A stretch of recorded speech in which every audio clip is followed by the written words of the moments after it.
সকলকে জানাই সাদর আমন্ত্রণ। কেমন আছো তোমরা? আশা করি আল্লাহ তাআলার রহমতে তোমরা সকলেই খুব ভালো আছো। জানুয়ারি মাসের মিষ্টি মন্দ শীতের সন্ধ্যায় তোমাদের জন্য নিয়ে এলাম উষ্ণ প্রেমের একটি গল্প। একটি সম্পর্ক ফুরিয়ে গেলেই তাদের মধ্যকার চাপা কথাগুলো, কষ্টগুলো, উপরন্তু ভালোবাসাগুলো কি মিলিয়ে যায়? সুবোধ ঘোষের লেখা যৌতুগৃহ গল্পটি থেকে আমরা জানব একটি উষ্ণ শীতল ভালোবাসার গল্প। শুরু করতে যাচ্ছি সুবোধ ঘোষের লেখা গল্প যৌতুগৃহ। এত রাত্রে এটা কোন ট্রেন? এই শীতার্ত বাতাস, অন্ধকার আর ধোঁয়া ধোঁয়া বৃষ্টির মধ্যে যে ট্রেনটা ক্লান্তভাবে হাঁপাতে হাঁপাতে এসে রাজপুর জংশনের প্ল্যাটফর্মের গায়ে লাগলো। খুব সম্ভবত গঙ্গার ঘাটের দিক থেকেই ট্রেনটা আসছে। এখনো অদূর গঙ্গার বুকে সেই স্টিমারের চিমনির বাঁশির শব্দ শোনা যায়। যে স্টিমারটা একজল যাত্রীকে ঘাটে নামিয়ে দিয়ে একটু হালকা হয়ে আর হাঁপ ছেড়ে আবার ওপারে চলে যাচ্ছে। প্ল্যাটফর্মের গা ঘেঁষে দাঁড়িয়ে ট্রেনের ইঞ্জিন আস্তে আস্তে হাঁপাতে থাকে। ফার্স্ট ক্লাস ওয়েটিং রুমে বয়টা একটু ব্যস্ত হয়ে ওঠে। টেবিল, চেয়ার, বেঞ্চি আর আয়নাটার উপরে ঝটপট তোয়ালে বুলিয়ে একটু পরিচ্ছন্ন করে ফেলে। জমাদার এসে রুমের টুকিটাকি আবর্জনা বড় বড় ঝাড়ু টান দিয়ে সরিয়ে ফেলে। ঘাটের ট্রেনটা ছোট হলেও এবং যাত্রীর সংখ্যা কম হলেও ফার্স্ট ক্লাসের যাত্রী দু একজন তার মধ্যে পাওয়াই যায়। হয়তোবা কাটিহারের কোনো চিনি কলের মহাজন, অথবা দার্জিলিং ফেরত কোনো চা বাগানের সাহেব। এই ধরনের কুলীন শ্রেণীর যাত্রীও থাকেন, শুধু সাঁওতাল কুলির দলই নয়। কিন্তু যারা এই ক্লান্ত ট্রেন থেকে নেমে ব্যস্তভাবে এসে ফার্স্ট ক্লাস ওয়েটিং রুমে আশ্রয় নিলেন, তাদের সঙ্গে চিনিকল অথবা চা বাগানের কোনো সম্পর্ক নেই। কুলির মাথায় বাক্স বেডিং চাপিয়ে প্ল্যাটফর্মের ওপর দিয়ে গুঁড়ো গুঁড়ো বৃষ্টির মধ্যে তরতর করে হেঁটে ওয়েটিং রুমে এসে ঢুকলেন এক বাঙালি মহিলা। গায়ে কাশ্মীরি পশমে তৈরি একটি মেইলি আলস্টার, কানে ইহুদি প্যাটার্নের ছোট ফিরোজা দুল, খোপায় বিলিতি ধাঁচে কাঁপানো। তারপরেই তিনি এসে ঢুকলেন, তারও সঙ্গে কুলি, আর তেমনি বাক্স বেডিংয়ের বহর। গায়ে চশমা, গায়ে শাল, দেশি পরিচ্ছদে ভূষিত এক বাঙালি ভদ্রলোক। এক ভদ্রলোক আর এক মহিলা একই ট্রেনে যাত্রী হয়ে এক ওয়েটিং রুমে এসে আশ্রয় নিয়েছেন। এই মাত্র সম্পর্ক, যদি নেহাতি একে সম্পর্ক বলা যায়। ইনি হয়তো ঘন্টা দুয়েক আর উনি হয়তো ঘন্টা তিনেক পথপ্রান্তের এই শিবিরে ট্রেনের প্রতীক্ষায় থাকবেন। তারপর চলে যাবেন যার যার পথে। কিন্তু আশ্চর্য, ঘরে ঢোকা মাত্র দুজনেই দুজনের মুখের দিকে তাকিয়ে প্রথমে যেন চমকে ওঠেন, তারপরই চিত্রবৎ স্তব্ধ হয়ে থাকেন। দুজনেই যেন অপ্রস্তুত ও লজ্জিত, বিরক্ত ও বিড়ম্বিত, এবং একটু ভীতও বটে। যেন কাঠগড়া থেকে পালানো ফেরারি আসামির মতো বহুদিন পরে এবং নতুন করে এক আদালত ঘরের মধ্যে দুজনে এসে পড়েছেন। মাধুরী রায়ের আলস্টারের কুচি কুচি জলের ফোঁটা নিঃশব্দে চিকচিক করছে। শতদল দত্ত জলে ভেজা চশমার কাচ মুছে নিতে ভুলে যায়।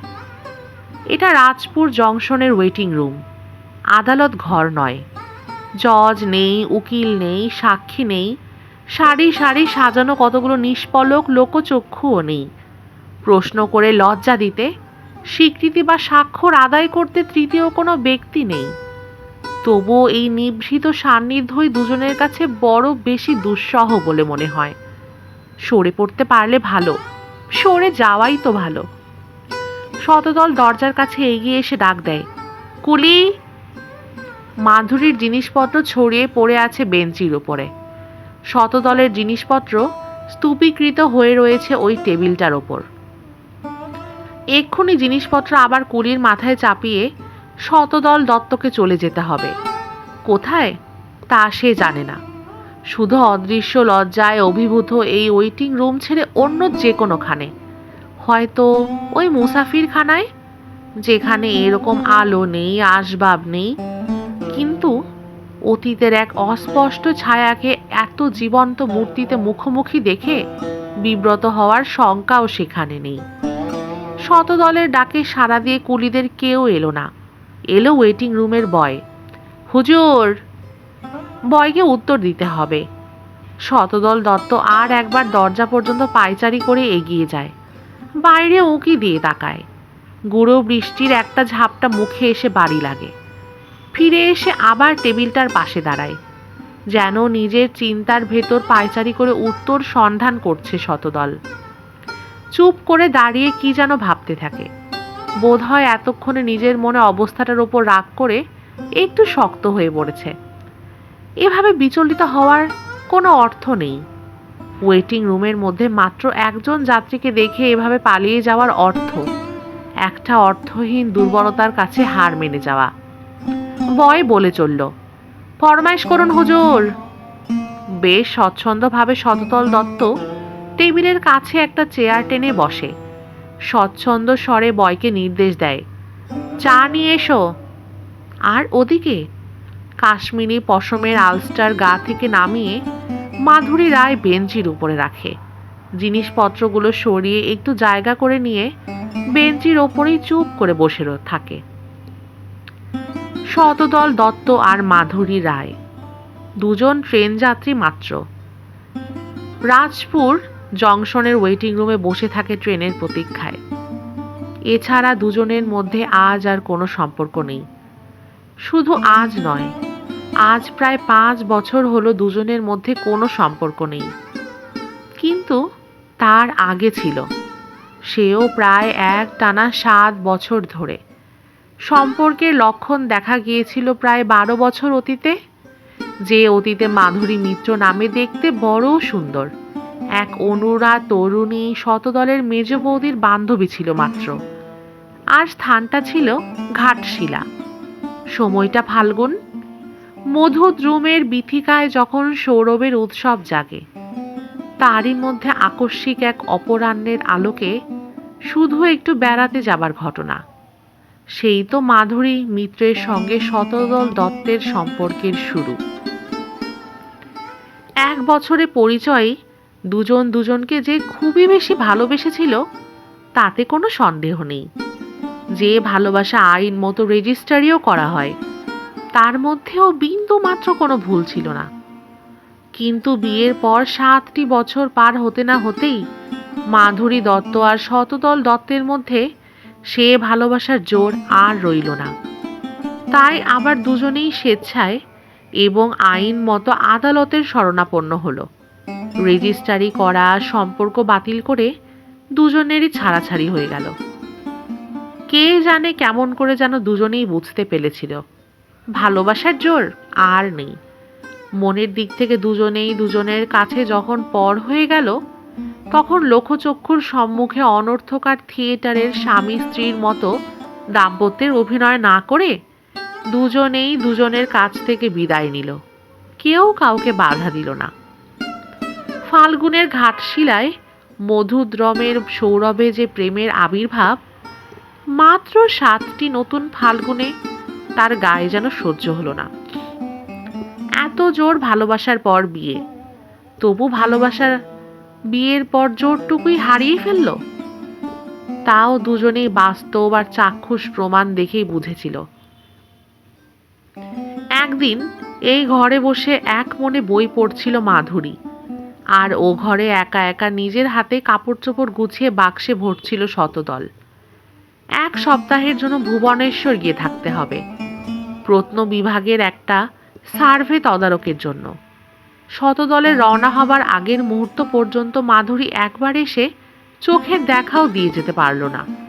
সেদিনই মনে হয়েছিল শতদলের, এই যে পৌষের প্রভাতে জানালা দিয়ে এত আলো ঘরের ভেতরে এসে লুটিয়ে পড়েছে, নিতান্ত অর্থহীন, কোনো প্রয়োজনই ছিল না।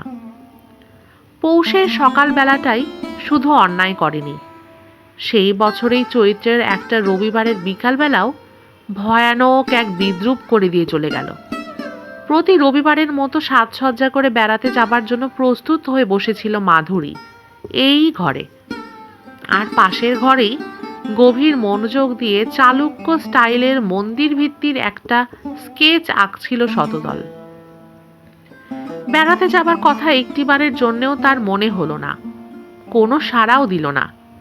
জানালা দিয়ে বাইরের আকাশের দিকে তাকিয়ে মাধুরীর শুধু মনে হয়েছিল, অস্তাচলের মেঘে এই ক্ষণিকের রক্তিমা নিতান্ত অর্থহীন, একটা অলক্ষণে ইঙ্গিত, আর একটু পরেই তো অন্ধকারে সব কালো হয়ে যাবে।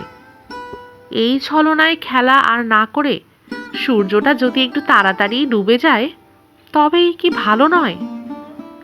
একে একে এইরকম আরো সব লক্ষণ দেখে দুজনেই বুঝেছিল ভালোবাসা তাদের মধ্যে আর নেই, কিংবা ভালোবাসা ছিল না বলেই এই সব লক্ষণগুলি একে একে প্রকট হচ্ছিল।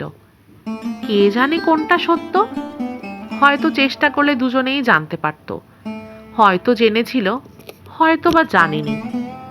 যাই হোক, জানা না জানার ব্যাপারে কেউ কাউকে দোষ তো দিতে পারে না। হয় দুজনেই জেনে শুনে চুপ করেছিল, কিংবা দুজনেই ইচ্ছে করে জানতেই চেষ্টা করেনি। এও হতে পারে দুজনেই নতুন করে আর গোপন করে কোনো নতুন জনের ভালোবাসায় পড়েছিল, তাই মিথ্যে হয়ে গেল ঘাটশিলার পুরাতন সেই ফাল্গুন। কিংবা সে ফাল্গুন নিজেই সৌরভহীন হয়ে পড়েছিল, তারই বেদনা দুজনকে দুই দিকে নিয়ে চলে গেল। একজনকে একটি হেমন্তের সন্ধ্যায়, আরেকজনকে একটি আষাঢ়ের পূর্ণিমায়। যাই হোক না কেন, দুজনের মনে সেজন্য আর কোনো ক্ষোভ বা দুঃখ ছিল না। হয় দুজনেই ভুল করেছে, নয়তো দুজনেই ঠিক করেছে। কেউ কাউকে দোষ দিতে পারে না, কেউ কাউকে দোষ দেয়ও নি। ঘৃণা করেছিল, মার্জনা করতে পারেনি দুজন দুজনকে, কিন্তু মনে মনে। যেদিন এই মনের বিদ্রোহ মনের মধ্যে পুষে রাখা দুঃসহ হয়ে উঠল, সেদিন থেকেই সরে গেল দুজনে। কেউ কাউকে অভিযোগ আর অপবাদের আঘাত না দিয়ে ভদ্রভাবে আদালতে আবেদন করে 7 বছরের সম্পর্ক নিঃশেষে চুকিয়ে দিল। ছাড়াছাড়ি হবার পর বছর দেড়েক যেতে না যেতেই শতদল শুনেছিল মাধুরী বিয়ে করেছে অনাদি রায় নামে একজন ইঞ্জিনিয়ারকে। মাধুরীও খবরের কাগজে পড়েছিল অধ্যাপক শতদল দত্ত আবার বিয়ে করেছে। নবজীবন সঙ্গিনীর নাম সুধা কণা, কলকাতার একটা সেলাই স্কুলের টিচার। এই নতুন দুটি বিয়েও নিশ্চিত দেখে শুনে ভালোবাসার বিয়ে। যে যাই বলুক, মাধুরী জানে অনাদি রায়কে স্বামীরূপে পেয়ে সে সুখী হয়েছে। বাইরে থেকে না জেনে শুনে যে যতই আজে বাজে মন্তব্য করুক না কেন, শতদলও জানে সুধাকে পেয়ে সে সুখী হয়েছে। তাই আজ রাজপুর জংশনের এই ওয়েটিং রুমে এই শীতার্ত মাঝ রাতের নিঃশব্দ মুহূর্তগুলির মধ্যে মাধুরী রায় আর শতদল দত্তের সম্পর্ক নিয়ে এই সকল প্রশ্ন আর গবেষণা নিতান্তই অবান্তর ও নিষ্প্রয়োজন। সেই ইতিহাস ভালোভাবেই শেষ করে দিয়ে ওরা দুজনে একেবারে ভিন্ন হয়ে গিয়েছে, কোনো সম্পর্ক নেই। অতীতের প্রশ্ন নয়, প্রশ্নটা ছিল বর্তমানের। এমন করে একটা অযথা সময় পথের প্রতীক্ষা ঘরে সেই দুটি জীবনের মুখোমুখি সান্নিধ্য দেখা দেয় কেন? যারা প্রতিদিন মুখোমুখি হবার অধিকার আদালতের সাহায্যে সেই 5 বছর আগেই নিয়ম বহির্ভূত করে দিয়েছে। এই আকস্মিক সাক্ষাৎ যেন একটা বিদ্রূপের ষড়যন্ত্র, যেমন অবৈধ তেমনই দুঃসহ। ঘটনাকে তাই যেন মন থেকে কেউ ক্ষমা করতে পারে না, অথচ আপত্তি বা প্রতিবাদ করাও কোনো যুক্তি নেই। মাধুরী না হয়ে আর শতদল না হয়ে যদি অন্য কোনো মহিলা যাত্রী ও পুরুষ যাত্রী এইভাবে প্রতীক্ষা গৃহে আশ্রয় নিত, এই ধরনের অস্বস্তি নিশ্চয়ই কারোই হতো না। বরং স্বাভাবিকভাবে দু একটা সাধারণ সৌজন্যের ভাষায় দুজনের পক্ষে আলাপ করাও সম্ভব হতো। কিন্তু মাধুরী রায় আর শতদল দত্ত পরস্ত্রী আর পরপুরুষ, কোনো সম্পর্ক নেই। তবু মন ভরা সংকোচ আর অস্বস্তি নিয়ে ওয়েটিং রুমের নিঃশব্দতার মধ্যে অসহায়ভাবে যেন বন্দী হয়ে রইল। এই নীরবতার মধ্যে শতদল দত্তের ভারাক্রান্ত মন কখন যেন ডুবে গিয়েছিল। তন্দ্রার মতো একটা ক্লান্তি হরণ আরামে দুই চোখ বুজে গিয়েছিল, তা সে বুঝতেই পারেনি। চোখ খুলে প্রথমেই বুঝতে পারে এটা ওয়েটিং রুম।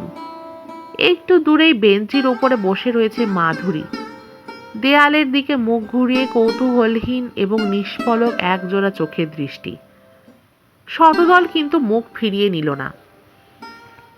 তার দু চোখের একটা লুকিয়ে দেখার কৌতূহল যেন চঞ্চল হয়ে উঠল। কিন্তু কি এমন দেখবার আছে? আর নতুন করেই বা কি দেখবার আছে? আছে, এমন মেঘ রঙের ক্রেপের শাড়ি তো কোনো দিন পরেনি মাধুরী। এমন করে এত লম্বা আঁচলও মাধুরীকে কখনো লুটিয়ে দিতে দেখেনি শতদল। বেড়াতে যাওয়ার সময় মাধুরীকে অবশ্যই পরতে হতো তাঁতের শাড়ি, ঢাকাই বা অন্য কিছু। চলতে গেলে যে শাড়ির ভাঁজে ভাঁজে ফিস ফিস করে এক অদ্ভুত শব্দের সুর শিহরিত হয়, আঁচলে অবশ্যই মাখতে হতো এক ফোঁটা হাসনা হেনার আরক। এইভাবে সুর ও সৌরভের হয়ে শতদলের পাশে চলতে হতো মাধুরীকে, নইলে শতদলের মন ভরত না। সেই সুর আর সৌরভের কোনো অবশেষ আজ আর নেই। মাধুরী বসে আছে এক নতুন শিল্পীর রুচি গড়া মূর্তির মতো, নতুন রঙে আর সাজে। এমন করে সন্তর্পণে অনাধিকারীর অবৈধ লোভ নিয়ে এবং লুকিয়ে লুকিয়ে কোনোদিন মাধুরীকে দেখেনি শতদল। আজ দেখতে পায় আর বুঝতে পারে এই মূর্তি সেই মূর্তি নয়, একেবারে নতুন আর বেশ একটু জটিল। ইঞ্জিনিয়ার অনাদি রায়ের স্ত্রী মাধুরী রায়। অবান্তর চিন্তা আর অস্বস্তি থেকে মুক্তি পায় শতদল। বেশ স্বচ্ছন্দভাবে এবার নিজের প্রয়োজনের দিকে মুখ দেয়। ছোট একটা চামড়ার বাক্স খুলে তোয়ালে আর সাবান বের করে। হোল্ড অন খুলে তার ভেতর থেকে একটা বালিশ আর চাদর বের করে অর্ধ শয়ান লম্বা চেয়ারটার উপরে রাখলো। শতদলের দিকে তাকিয়ে দেখার কোনো প্রয়োজন ছিল না মাধুরীর। সে তাকিয়েছিল আয়নায় প্রতিবিম্বিত শতদলের দিকে। ইচ্ছা করে নয়, আয়নাতে শতদলকে দেখা যাচ্ছিল তাই। এবং ইচ্ছে না থাকলেও লুকিয়ে দেখার এই লোকটুকু সামলাতে পারেনি মাধুরী। আয়নার দিকে তাকিয়ে দেখতে পায় মাধুরী বেশ স্বচ্ছন্দভাবে কাজ করে চলেছে শতদল। হাত ঘড়িটাকে খুলে নিয়ে একবার দম দিয়ে টেবিলের উপরে রাখল। মাধুরী বুঝতে পারে এই ঘড়িটা সেই ঘড়ি নয়। ঘড়ির ব্যাগটাও কালো চামড়ার, যে কালো রং কোনোদিন পছন্দ করতো না মাধুরী। এবং মাধুরীর রুচির সম্মান রেখে শতদলও কোনোদিন কালো ব্যান্ড পরতো না। আরও চোখে পড়ে আংটিটা নতুন। বালিশের ঢাকাটার মধ্যেও বৈশিষ্ট্য আছে, রঙিন আর ফুলতোলা। মাধুরী তো জানে সাদা প্লেন আর মোলায়েম কাপড়ের ঢাকা ছাড়া এইসব রংচং করা জিনিস কোনোদিন পছন্দ করতো না শতদল। বুঝতে পারে মাধুরী সেলাই স্কুলের টিচার সুধা ভালো করেই সব বদলে দিয়েছে। সাবান আর তোয়ালে নিয়ে স্নানের ঘরে চলে গেল শতদল। আয়নার দিক থেকে চোখ ফিরিয়ে এবার টেবিলের ওপরে শতদলের সংসার সামগ্রীর দিকে তাকিয়ে দেখতে থাকে মাধুরী। এতক্ষণে যেন প্রত্যক্ষভাবে তদন্ত করার একটা সুযোগ পাওয়া গেছে। এমনকি বহুমূল্য নিদর্শন দেখার জন্য মাধুরীর দৃষ্টি টেবিলের ওপরে স্তূপীকৃত জিনিসপত্রের মধ্যে তল্লাশি করে ফিরেছে, তা বোধ হয় মাধুরী নিজেই জানে না। অনেকক্ষণ ধরে দৃষ্টি ঘুরিয়ে ফিরে সব কিছুই দেখল। সবই নতুন, 5 বছর আগের কোনো স্মৃতিচিহ্ন নেই। এমন কৌতূহল না হওয়াই উচিত ছিল। এখন একবার আয়নার দিকে তাকালে দেখতে পেল মাধুরী তুলির টানের মতো আঁকা তার ভুরু দুটি যেন একটি ঈর্ষার স্পর্শে শিউরে সর্পিল হয়ে উঠেছে। কিন্তু আয়নার দিকে নয়, দৃষ্টি ছিল সোজাসুজি শতদলের জিনিসপত্রগুলির দিকে। তিনটা বাক্স খোলা পড়ে রয়েছে। ঘড়ি, মানিব্যাগ, চশমাটা টেবিলের ওপরেই। ছাই রঙের ফ্ল্যানেলের জামাটা ব্র্যাকেটে ঝুলছে। সোনার বোতামগুলো আলোয় চিকচিক করছে। নিঃসম্পর্কিতা এক মহিলা সম্মুখে সব ফেলে রেখে চলে গেছে ভদ্রলোক। চুরি হয়ে যেতে পারে, সে ভয় নেই। ভদ্রলোকের এই বিশ্বাসটা যেমন অস্বাভাবিক তেমনি অস্বাভাবিক মাধুরীর আচরণ। এত সতর্ক দৃষ্টি দিয়ে শতদলের জিনিসপত্র পাহারা দিতে তো কেউ তাকে বলেনি। শতদল আবার ঘরে ঢুকতে মাধুরী অন্যদিকে মুখ ফিরিয়ে নেয়। হোক না দর্পণের প্রতিচ্ছায়া, একটু স্পষ্ট করে এবার দেখতে পায় মাধুরী। শতদল আগের চেয়ে অনেকটা রোগা হয়ে গিয়েছে। সেলাই স্কুলের মাস্টারনির এদিকে বিশেষ কিছু যত্ন নেই বললেই চলে। হোক না 5 বছরের অদেখা, আজও দেখে বুঝতে পারে মাধুরী। খুব খিদে না পেলে শতদলের মুখটা ঠিক এরকম শুকনো দেখায় না। মাধুরীর অনুমান মিথ্যে নয়। শতদল একটা টিফিন ক্যারিয়ার খুলে খাবারের বাটিগুলো বের করে টেবিলের উপরে রাখে। খেতে বসে। হাত তুলতে গিয়ে কিভাবে যেন নামিয়ে নেয়। ঘরের কোনায় রাখা জলের কুজোটাকে দিয়ে একটা গেলাস হাতে নিয়ে এগিয়ে যায় আবার। দৃশ্যটা মাধুরীর চোখে আঘাতের মতো বেজে উঠল। কল্পনা করতে পারেনি মাধুরী, এবং তার জন্য প্রস্তুতও ছিল না। হঠাৎ হয়ে গেল। আয়নার দিক থেকে মুখ ফিরিয়ে সোজা শতদলের দিকে হঠাৎ ক্ষুব্ধভাবে তাকায় মাধুরী। মাধুরীর এই চমকিত গিবাগ ভঙ্গি, মৃদু ভ্রুকটি আর চোখের কুপিত দৃষ্টি কিন্তু এতক্ষণের গম্ভীরতার চেয়ে অনেক বেশি স্বাভাবিক দেখাচ্ছে। মাধুরী বলে, ও কি হচ্ছে? আকর্ষিত প্রশ্নে শতদল একটু চমকে উঠেই মাধুরীর দিকে তাকায়। মাধুরী আবার বলে, একটা মুখের কথা বললে এমন ভয়ানক দোষের কিছু হতো না। শতদলের গম্ভীর মুখে হঠাৎ সুস্মিত হয়ে উঠল। হেসে হেসেই বলল, না না, দোষ আর কি। মাধুরী উঠে দাঁড়ায়, এগিয়ে আসে। নিস্তব্ধ ওয়েটিং রুমের দুঃসহ মুহূর্তগুলির পেছন থেকে যেন এক আত্মা এতক্ষণে মুক্তি পেয়েছে। শতদলের স্বচ্ছন্দ হাসির শব্দে মাধুরীর ক্লিষ্ট মনের গাম্ভীর্য ভেঙে গিয়েছে। শতদলের হাত থেকে গেলাসটা নিয়ে হাসি মুখে বলে, তুমি বসো। এটা ওয়েটিং রুম, কর্নওয়ালিস স্ট্রিটের বাড়ি নয়। আর মাধুরীর জন্মদিন উৎসব আজ নয়। যেদিন উৎসবের শোরগোল থেকে শতদলকে এমন একটি ঘরের নিভৃতে নিয়ে গিয়ে সেই যে জীবনে প্রথম নিজের হাতে খাবার পরিবেশন করে খাইয়েছিল মাধুরী। কুজো থেকে জল ঢেলে দিয়ে গেলাসটা টেবিলের উপর রেখে খাবারগুলো একটা ডিশের মধ্যে সাজিয়ে দিতে থাকে মাধুরী। কাচের গেলাসে আর মাধুরীর হাতের চুড়ির অসাবধানে সংঘাত লাগে, শব্দ হয়। 5 বছর আগে নিস্তব্ধ অতীত সে নিক্কণে যেন চমকে জেগে ওঠে। 2 ট্রেনযাত্রী নয়, দেখে মনে হবে ওরা এই সংসারেরই 2টি সহজীবন যাত্রী। আর যে জীবনযাত্রায় কোনো খুঁত আছে বলে তো মনেই হয় না। মাধুরীর হাতের আঙুলগুলি দেখতে যদিও একটু রোগা রোগা হয়ে গেছে, কিন্তু খাবারগুলোকে সেই রকমই আলগোছে যেন চিমটি দিয়ে তোলে, সেই পুরনো অভ্যেস। শতদলের পাশেই প্রায় গা ঘেঁষে দাঁড়িয়ে আছে। নিস্তব্ধ ঘরে মাধুরীর ছোট ছোট নিঃশ্বাসের শব্দ মাঝে মাঝেই বেশ স্পষ্ট করে শোনা যায়। আঁচলটা কাঁধ থেকে খসে গিয়ে শতদলের একটা হাতের ওপরে লুটিয়ে পড়েছে। লক্ষ্য করে না মাধুরী। এমন বিষাদৃশ্য যা অপার্থিব কিছু নয় যে লক্ষ্য করতেই হবে।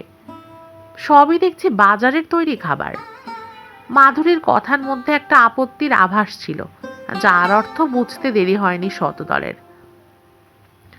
বাজারে তৈরি খাবারের বিরুদ্ধে মাধুরীর মনে যে চিরন্তন বিদ্রোহ আছে তা শতদলের অজানা নয়।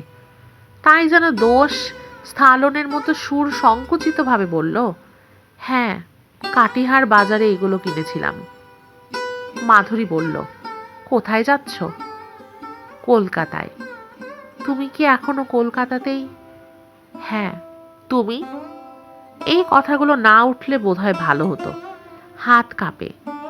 কাজের স্বচ্ছন্দ হারায় মাধুরী। শতদলের প্রশ্নে যেন নিজের পরিচয় হঠাৎ মনে পড়ে গেছে মাধুরীর।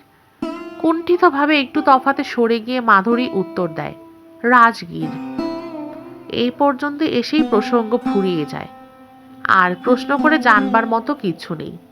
একজন কলকাতা আর একজন রাজগীর, দুজন 2 ট্রেন যাত্রী মাত্র। এক ট্রেনে নয়, এক লাইনের ট্রেনও নয়। তবুও মনের ভুলে দুজনে যেন বড় কাছাকাছি হয়ে গিয়েছিল, যা নিতান্ত অশোভন ও অসঙ্গত। তাই দিয়ে দুজনে যেন কিছুক্ষণের মতো বড় শোভন ও সঙ্গত হয়ে উঠেছিল। হয়তো কোনো প্রসঙ্গ না পেতেই শতদল বলে, তোমাকে তাহলে বোধহয় পাটনা ট্রেন ধরতেই হবে। হ্যাঁ, তুমি খেয়ে নাও। এক নিঃশ্বাসে যেন জোর করে কোনো মতো কথাগুলো উচ্চারণ করে মাধুরী সরে যায়। সত্যিই তো, পাটনার ট্রেনেই তাকে চলে যেতে হবে। চিরকালের মতো এখানে তো সে বসবার থাকার জন্য আসেনি। নিজের হাত ঘড়িটার দিকে সম্ভ্রান্তভাবে তাকায় মাধুরী। তারপর আবার আগের মতোই বেঞ্জিটার ওপরে গিয়ে বসে থাকে। খাবারগুলো শতদলের সম্মুখে সাজানো। কাচের গেলাসের গায়ে বিদ্যুতের বাতিটার আলো ঝলকায়। জলটাকে তরল আগুনের মতো মনে হচ্ছে।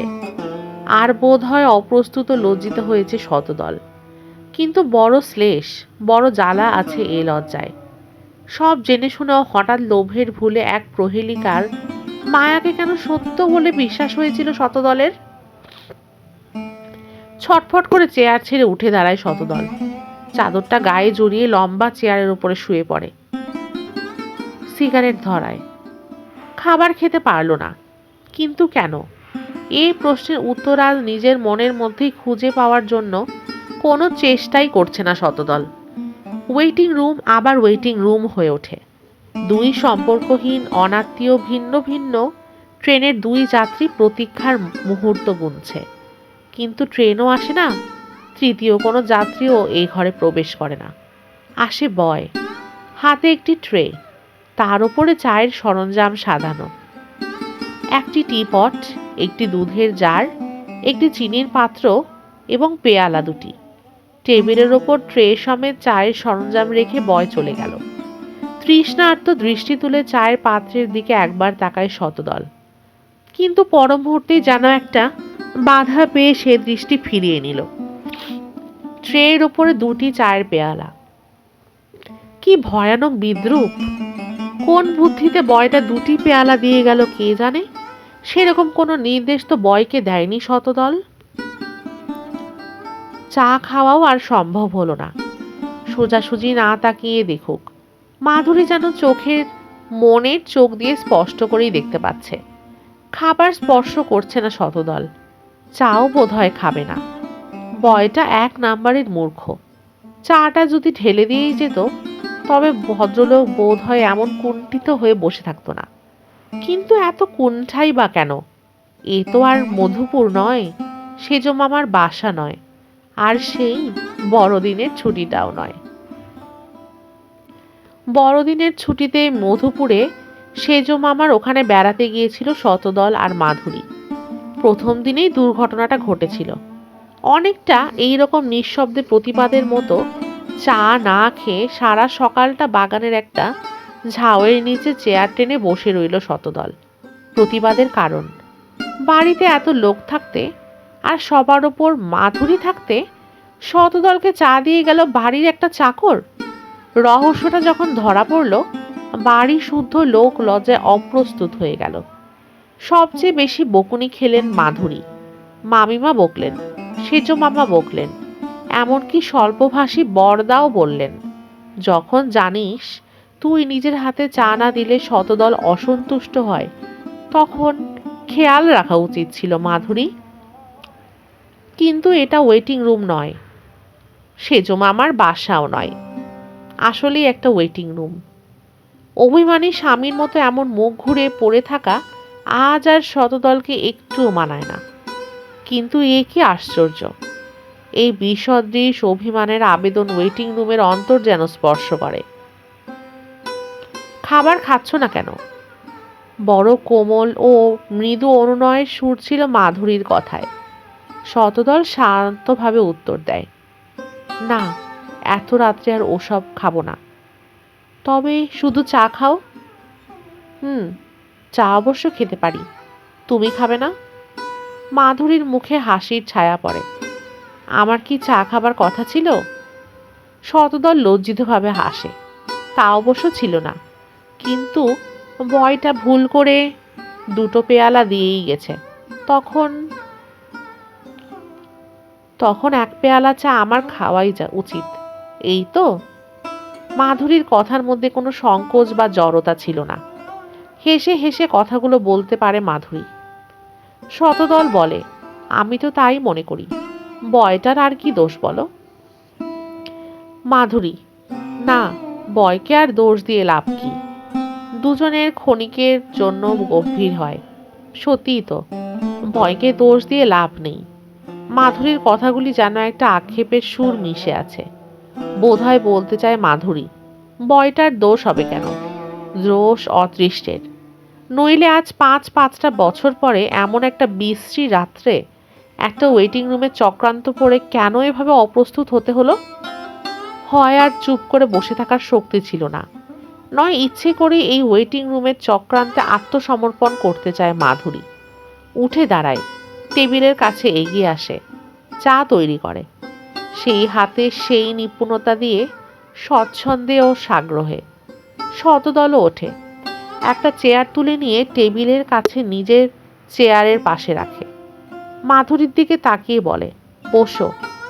মাধুরী আপত্তি করে না। আপত্তির করার মতো জেদগুলিকে আর মনের মধ্যে খুঁজেও পায় না। রাজপুর জংশনের ওয়েটিং রুমে দুই অনাত্মীয় নরনারীর মনের ভুলে ধীরে ধীরে দম্পতির নিভৃত নীরের মতো আবেগময় হয়ে উঠেছে। বুঝতে পারলেও কেউ আর ঘটনাটাকে বাধা দিতে চায় না। শতদলের পাশের চেয়ারেই বসে পড়ে মাধুরী। চায়ে চুমুক দিয়েই একটা তৃপ্তির নিঃশ্বাস ছাড়ে শতদল। শুধু চায়ের আস্বাদ পেয়ে নিশ্চয়ই নয়, চায়ের সাথে মাধুরীর হাতের স্পর্শ মিশেছে, তৃষ্ণা মিটে যাবারই কথা। শতদল হাসি মুখে বলে, তোমার গম্ভীর ভাব দেখে সত্যি এতক্ষণ বড় অস্বস্তি হচ্ছিল। মাধুরীও হাসে, তোমার তো অস্বস্তি হচ্ছিল, কিন্তু আমার যা হচ্ছিল তা আমিই জানি। শতদল, ভয় করছিল বুঝি? মাধুরী মাথা হেট করে, হ্যাঁ। শতদল বলে ওঠে, ছি, ভয় করবার কি আছে? হাসতে হাসতে আলাপটা শুরু হয়েও শেষ দিকে কথাগুলো কেমন একটা করুণভাবে ভারে বিনমিত হয়ে ওঠে। মাধুরীর কথাগুলি বেদনাময় স্বীকৃতির মতো। শতদলের কথায় আশ্বাসের নিবিড়তা। সে অতীত অতীত হয়ে গেছে, আজ আর ভয় করবার কি আছে? মানুষ মরে যাবার পর যেমন তার বিষয় মমতা দিয়ে বিচার করা সহজ হয়ে ওঠে, আর ভুলগুলি ভুলে গিয়ে গুণগুলিকে বড় করে ভাবতে ইচ্ছে করে, শতদল আর মাধুরী বোধহয় তেমনি করেই আজ তাদের মৃত অতীতকে মমতা দিয়ে বিচার করতে পারছে। অতীতের সেই ভয়, ঘৃণা ও সংশয়ের ইতিহাস যেন নিজেরই জ্বালায় ভস্ম হয়ে সংসারের বাতাসে কোথাও হারিয়ে গেছে চিরতরে। আজ শুধু মনে হয় সেই অতীত যেন 7 বছরের একটি রাত্রের আকাশ। তার মধ্যে ফুটে উঠেছিল ছোট বড় কত তারা, কত মধুর ও স্নিগ্ধ তাদের আভা। সে আকাশ একেবারে হারিয়ে গেছে। ভাবতে কষ্ট হয়, বিশ্বাস করতে ইচ্ছেই করে না, ফিরে পেতে ইচ্ছে করে বই কি। শতদলের মুখের দিকে তাকিয়ে মাধুরী বলে, তুমি অনেক রোগা হয়ে গেছ। শতদল বলে, নিজে কি হয়েছ? চায়ের পেয়ালাটা হাতে ধরে রেখেছিল মাধুরী। সেই দিকে তাকিয়ে শতদল অনুযোগের সুরে বলে, আঙুলগুলোর এ দশা হয়েছে কেন? কি হয়েছে? কি বিশ্রী রকমের সরু সরু হয়ে গেছে যেন। মাধুরী লজ্জিতভাবে হাসে, আঁচলের আড়ালে হাতটা লুকিয়ে ফেলতে চায়, কিন্তু শতদল যেন এক দুঃসহ লোভের ভুলে কাণ্ডজ্ঞান হারিয়ে মাধুরীর হাতটা টেনে নিয়ে 2 হাতে চেপে ধরে। মাধুরীও আপত্তি করে না। এ বড় অদ্ভুত। 7 বছরের যে জীবন কুঞ্জ একেবারে বাতিল হয়ে গেছে, আজ এতদিন পরে দেখা যায় বাতিল হয়ে গেছে তার কাঁটাগুলি, বাতিল হয়নি তার ছায়া। একটা অজানা সত্য যেন আজ হঠাৎ আবিষ্কার করে ফেলেছে শতদল। মাধুরীর মুখের দিকে তাকিয়ে বলে, তোমার মুখটি কিন্তু সেই রকমই আছে মাধুরী, একটুও বদলায়নি। বদলে গেছে সব, শুধু সেই মুখটিই বদলায়নি। বাতিল হয়ে গেছে সব, শুধু সেই ভালোবাসার মুখটি বাতিল হয়ে যায়নি। এও কি সম্ভব? হয়তো চোখের ছলনা, নয়তো কল্পনার বিভ্রম। সব ছলনা ও বিভ্রমকে মিথ্যে করে মাধুরী সারা মুখে নিবিড় এক লজ্জার ছায়ায় রক্তাক্ত হয়ে ওঠে। প্রথম ভালোবাসার সম্ভাষণে চঞ্চলিত চিত অনুরা মেয়ের মুখের মতো নয়। বাসর কক্ষে প্রথম পরিচিতা ব্রীড়ানত বধূর মুখের মতো নয়। দীর্ঘ অদর্শনের পর স্বামীর সম্মুখে সমাধর ধন্য নারীর মুখের মতো। প্রণয় কুঞ্জ নয়, বাসর কক্ষ নয়, দম্পতির গৃহ নিভৃত নয়, রাজপুর জংশনের ওয়েটিং রুম।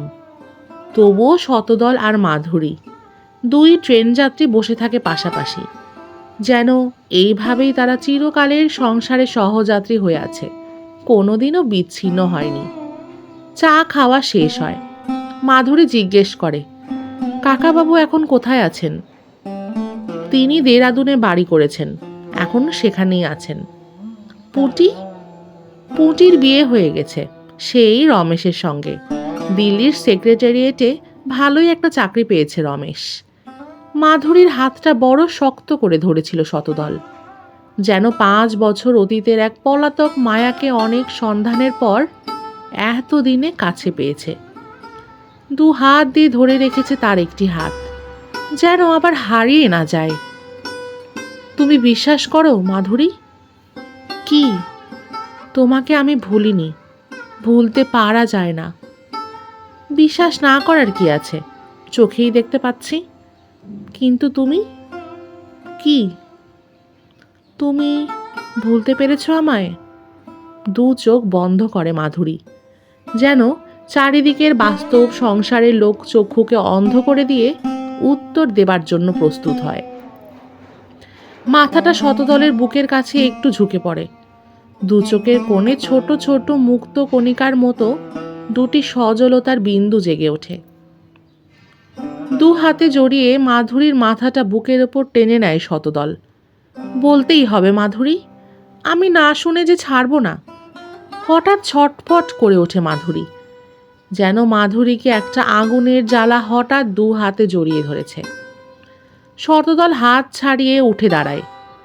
বাহিরে শীতার্ত রাত্রির স্তব্ধতা চমকে দিয়ে প্রবল শব্দে লোহার ঘণ্টা বাজছিল ঝনঝন করে।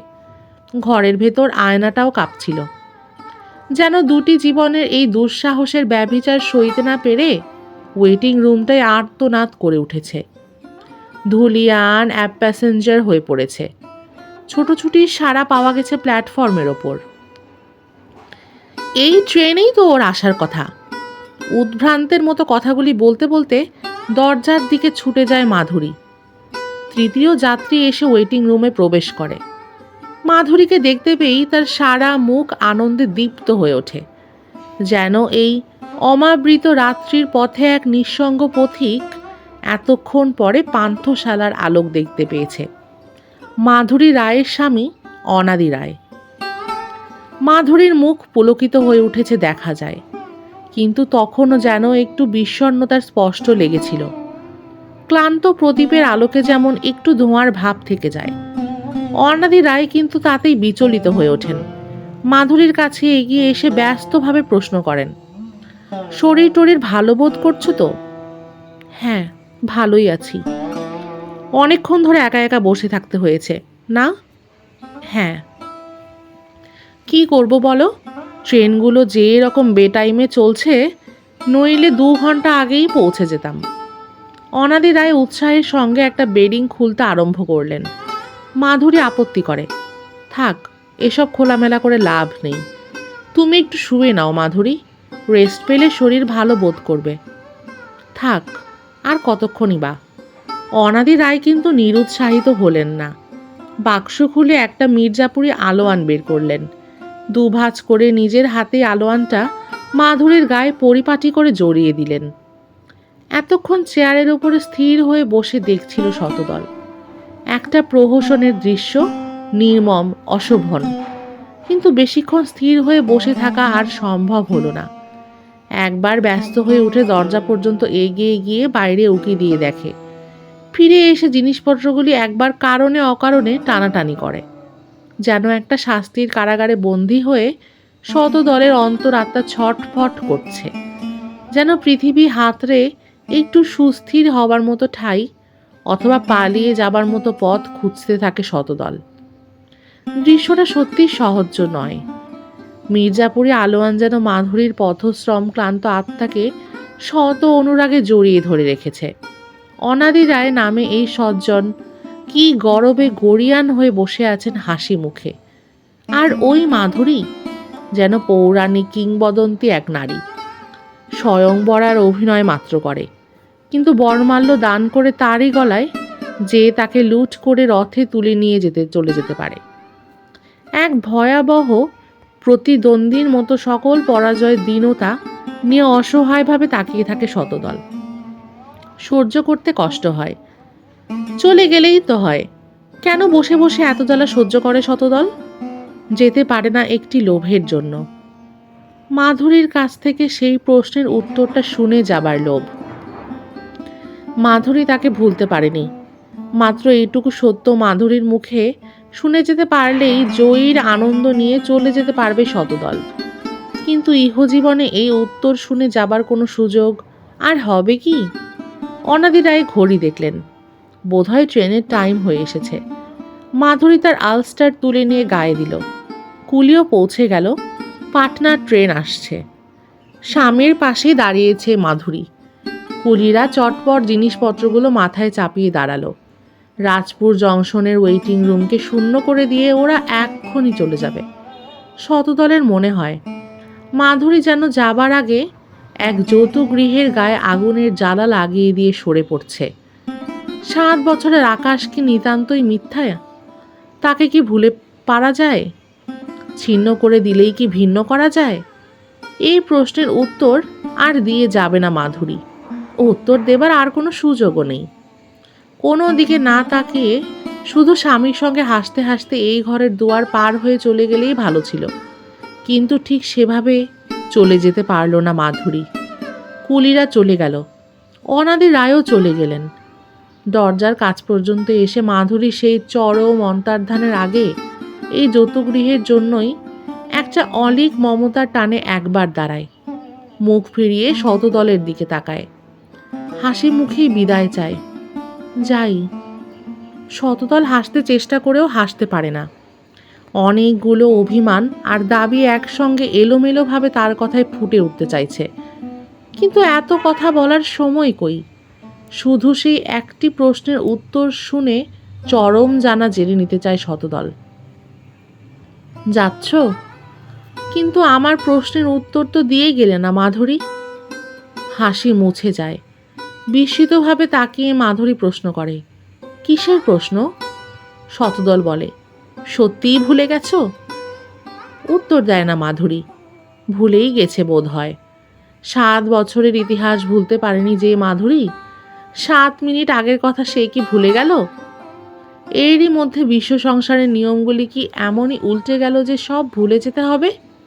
বুঝতে পারে না শতদল। মাধুরী বলে, যাই, দেরি হয়ে যাচ্ছে। শতদলের সব কৌতূহলের লোভ যেন একটা রূঢ় আঘাতে ভেঙে যায়। এতক্ষণে মনে পড়ে মাধুরীর যে একটি পরম গন্তব্য আছে, আর দেরি করতে পারে না। 7 বছর দেরি করিয়ে দিয়েছে শতদল। এখন আর এক মুহূর্ত মাধুরীকে দেরি করে দেওয়ার কোনো অধিকার তার নেই। শতদল বিমর্ষভাবে বলে, বুঝেছি, তুমি উত্তর দেবে না। মাধুরী শান্তভাবে বলে, উত্তর দেওয়া উচিত নয়। কেন? বড় অন্যায় প্রশ্ন। বুঝেছি। ছটফট করে চেয়ার ছেড়ে উঠে দাঁড়ায় শতদল। তার অন্তরাত্মাই যেন কিসের মোহে অবুঝ হয়ে গেছে, যার জন্য বারবার শুধু বলতে হচ্ছে। অন্যদিকে মুখ ঘুরিয়ে শতদল এক নিঃশ্বাসে একটু রূঢ়ভাবেই বলে, যাও, কিন্তু এরকম একটা তামাশা করে যাবার কোনো দরকার ছিল না। বড় তিক্ত ছিল শতদলের কথাগুলো। মুহূর্তেই মাধুরীর মুখটাও কঠিন হয়ে ওঠে, ভ্রু কুঞ্চিত হয়, চুপ করে কি যেন একটা ভেবে নেয়, কিন্তু পর মুহূর্তে আগের মতো আবার হাস্যময় হয়ে ওঠে।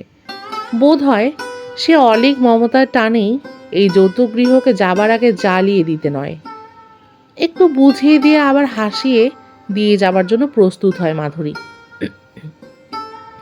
হাত ঘড়ির দিকে একবার চৌকিতে তাকিয়ে মাধুরী বলে, একবার সুধাকে নিয়ে রাজগিরে বেড়াতে এসো।